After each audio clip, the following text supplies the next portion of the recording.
Hello, Linda from Curtin Creative Gallery here to continue reading The Spending of a Life's Breath by Amanda Windward, Amanda Grace Windward. We are on chapter 17, titled Poem, Fear Not, for I Am With You. This was done on April 10th, Monday a.m. A poem written by Mandy. I remember feeling oh so brave at the darkness of the night. I could even check the noises to show my sisters it's all right. Walking home in darkness, I'd see stars up in the sky. Knowing God was always with me, I'd sing my praises high. Music echoed from my heart to see a heaven starlight. And for years I felt protected by faith that shined so bright. To my husband, a non-believer, I tried to keep God in his sight, but his heart was full of disbelief, and he questioned wrong and right. Each time we stood protected from the wolf that was at the door, my husband, unbelieving, said God would have to show him more. For 30 years, God did show him, but that still was not enough. I never thought to save his soul would prove to be so tough. For years we stood protected by my faith I held so tight. To my husband, the non-believer, I kept pointing out God's sight. I'm sure God knew all along it just wasn't meant to be, but my prayers went up so often he just had to let me see. Like the hairs on his head, God knew what he would be, and my husband would not want it, or not enough to see. I prayed each day he'd see, and God would give him the chance, but he chose to be tempted by a harlot, and with her do Satan's dance. So she's repeating that poem she did on the previous chapter. Okay. Now she writes, Dear Lord, please, if it is your will, touch Roger and let him see the terrible mistake he is making. Let his heart open with love only for me as his wife and his helpmate, his soulmate, and his childhood sweetheart. Please remind him of our life together and how much he still loves and misses me and needs me as much as I need him. Make him want to raise his boys with me. Please make him see what this is doing to them and stop this from going any further. April 10th, 2000, Monday. Roger called the boys to say hi, how are you doing? Warren asked Roger if he would take them to see the monster trucks this coming weekend, and he said he would try. April 11th, 2000. Warren and Jack had to start their finals today. Warren was okay, but Jack couldn't concentrate at all. He was stressed out and cried all through it. He said he couldn't think at all. The testing was postponed for him. He's been crying for days, ever since he gave the note to his father about his feelings, even though Roger apologized. April 11th, 2000. I paid State Farm van insurance, $245.92. I found out when I paid it that it did not have any insurance on it since November of 1999. Roger did not put insurance on it, and I have been driving it with the kids all this time. Journal gripe. Roger, this is just Mandy griping in her journal. Roger, we discussed the kids and discussed you seeing the boys on the weekends. And you complained saying I won't have a life. And I said, we have kids. When did we ever have that kind of a life? We chose to have these kids. Then you said you You saw a lawyer today, and the lawyer told you that you only must pay me $240 a week, and that's all. How will we survive on that if you're not going to pay the big bills and repairs and finish our house? The kids are falling apart. Andy is escaping into himself, and Charlie tries to get away as much as he can. Luckily, they have friends to keep them busy. Warren is so angry, and Jack is stressed and crying, worried about me a lot, and having anxiety attacks. He is trying to beg and reason with his father, crying and saying, I need you, Dad, not just a couple of hours a week or every other week, but Roger doesn't seem to be listening to him. Jack was so upset he couldn't concentrate to do his finals for school. He cried and suffered with anxiety and said he just couldn't concentrate while Mandy Forrester was testing him, my friend Mandy. And she finally had to give up and postpone his exams. And we are so broke. We have no money for food. And Roger already filed for divorce on April 9th. How's that for not just needing to go think for a bit? He says if he took Warren and Jack for the weekend, Friday till Sunday, because I work all weekend, he wouldn't have a life. I told him I thought we chose to have these kids instead of the kind of life you are talking about. What happened to you? Journal griping. Journal griping. Roger, why can't you remember our younger days when you said you loved me? When we were growing our love and family? I'm trying to understand what I am doing contacting you and why I still try. I'm so confused and desperate. I need to be rescued, yet I'm desperate not to feel this. I want to know I'm still the strong person I always was. I know I can do it myself in time, somehow. At least I think I can. I'm insecure, or maybe I need to feel justified in why I feel I need to contact you at all anymore. Why do I need you so? Why couldn't Roger have opened his mouth, brain, knowledge, and been able to share his true feelings with me? Why can't she pray? I mean, really pray, Marcelina. Why couldn't he have wanted to work on and try to save us? Was it simply Marcelina and her temptations, or the temptations of the escape through alcohol that he's having now, or running from the midlife crisis? Or was it fear of his own death because of his heart condition? Or mine with my accident? Or is he just a nasty cheat and didn't ever truly love me and just humored me like he says he's saying now? Is he really that type of person? Is he such a mess of a person that he would not or could not love me and his family? Then how could he truly love her? Roger, if she finally stops and lets you catch her, can you both get happiness from this? Or do you both need the booze to make it work between you? I can see why people choose alcohol rather than deal with life honestly, because with this pain I'm feeling, it would be easy to just drink it away if I didn't know how to love my family. But luckily, my parents taught me love. I love my children and will do everything I can and to try and hold things together so we can get through this. I can see why some people choose drugs rather than to feel the pain I am feeling now, too. Is he just dead to feelings now that Marcelina has him drinking again?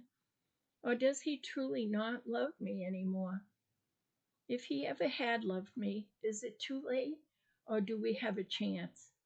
Please, Lord, at least make him confess it all and begin to tell the truth to the family of all things He and Marcelina told me, instead of saying I'm crazy like he is now,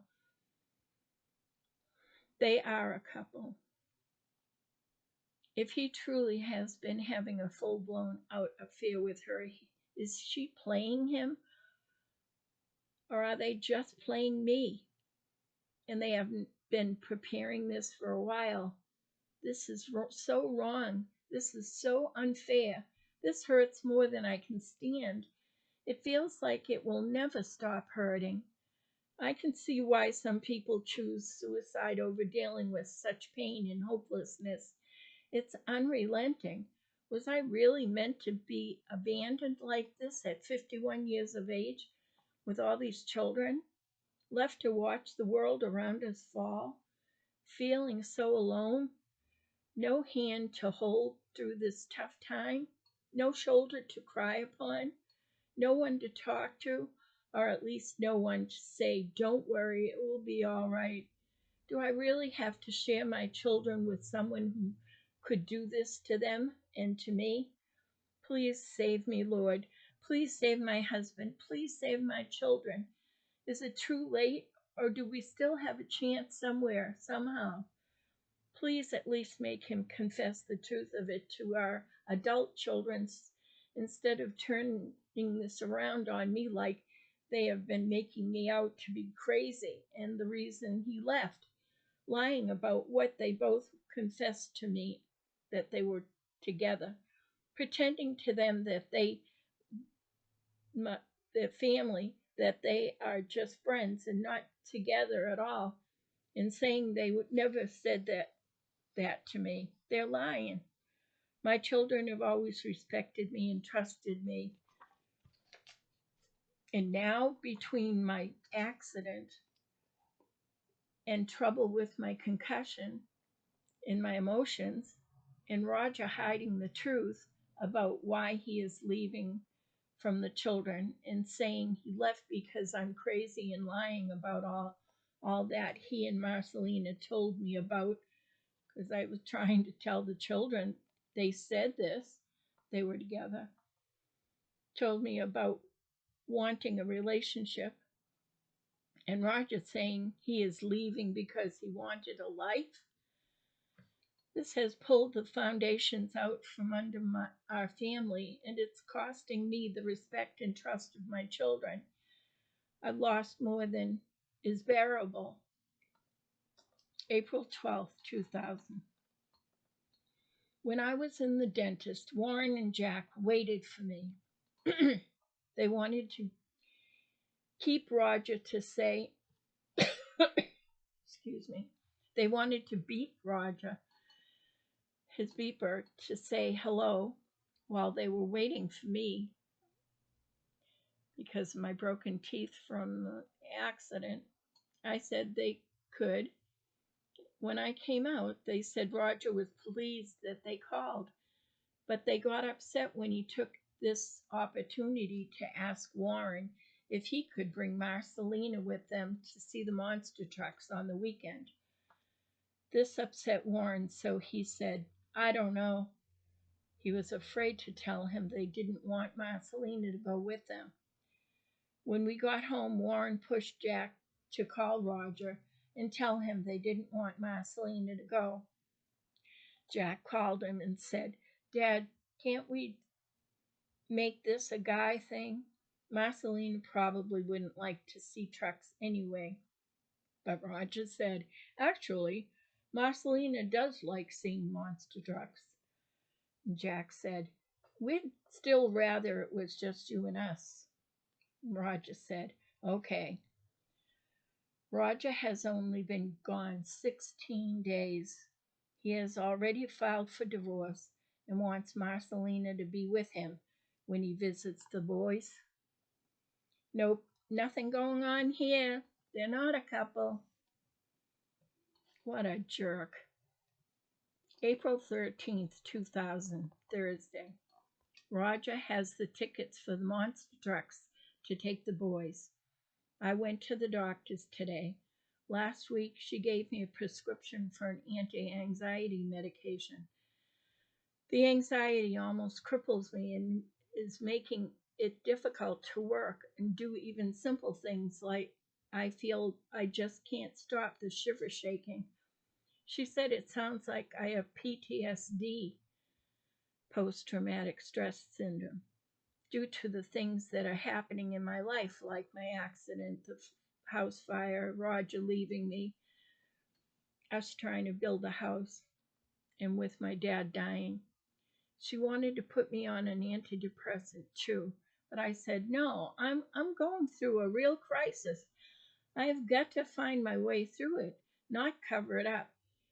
I'd have to deal with it eventually, but this week she talked me into at least trying it. The crying has slowed, but I can't seem to stop it from cropping up at an inopportune time, and it takes over my whole body, at work, around the clients, and at home. So I guess I should at least try it. I don't have a huge job like Roger's, but I can't risk losing it right now. They are already making allowances for me and my problems at work since my accident. I don't know how we are going to manage financially, though. April 14th, 2000. Roger said he crashed. No, Roger said he cashed in his retirement account, and after penalties, there was a little over 3,000 left, and he would give me half. I asked him if we could just pay some of the back house taxes with it, and he said he could pay some of it with my half, but not his. April 14th, 2000. I had to pay $119 to Pawtucket Mutual for the house insurance. I worked from 8 a.m. till 4 p.m. Today, Roger called in the morning to see what was wrong with Andy. I told him he found his girlfriend was cheating on him and they broke up last night, so he's devastated because they were planning on getting married. I asked Roger to be there for Andy, and he said he would. It's his son. Roger called again later to say the kids' bikes he took home to fix were no good and not worth trying to fix, so he was going to take them to buy new ones for Easter. He said my bike was no good either, so I won't be able to go riding with them next week. After all, I won't be getting a new one. My cousin Joni told me today she thought she saw Roger riding his motorcycle with a girl with blonde hair on the back in Daring about 6 months ago. She took for granted that it was probably something I already knew about. Now that he left me, she wonders if it was him and Marcelina. I remember him taking the motorcycle to work, which was unusual, not taking his work truck about then. At noon, I called the house from work to check on Warren and Jack. The older kids said they were out on their new bikes, and Roger had just dropped the bikes off and left already. I hope they have their helmets on. I beeped Roger, and he said he felt like he had a cold symptom, so he left early, didn't visit with the boys. I asked, are they covered for the day? Is somebody there with them? And he said Sam and Randy were there. I called home at 2:30. No one answered. I wondered, did he tell or ask Sam or Randy to stay around for the boys? Or did Roger just take for granted they would stick around for Warren and Jack without being asked?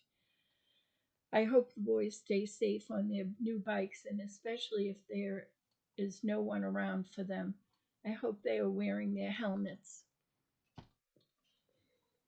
April 15th, 2000.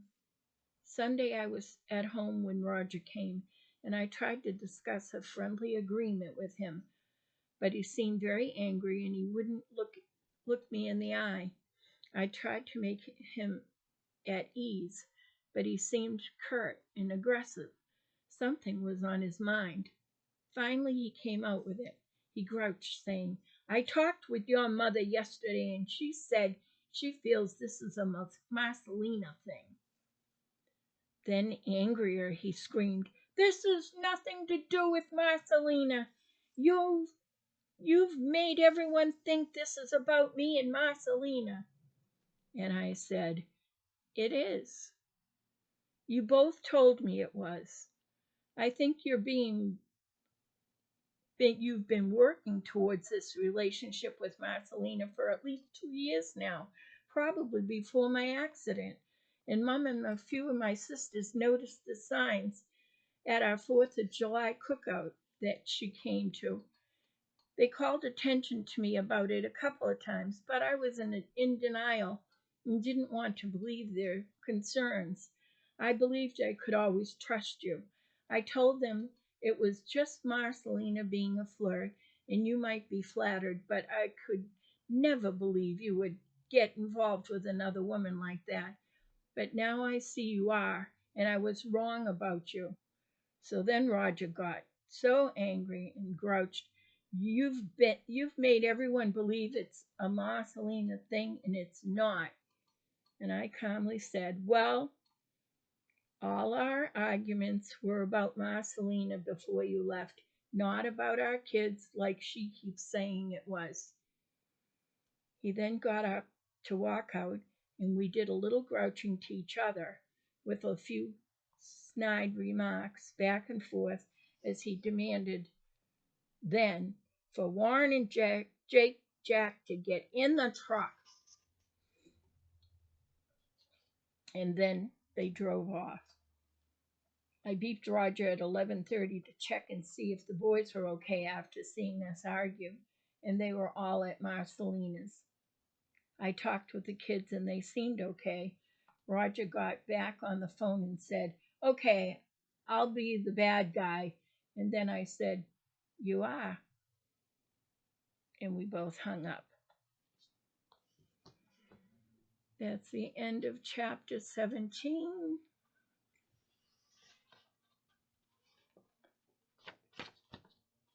Next, we'll be moving on to chapter 18. More journal gripes, looks like. Mandy's really getting into the journal griping and using the journal to work towards her gaining footing on her life. We can hope things continue to improve. See you next time. Later, Gators.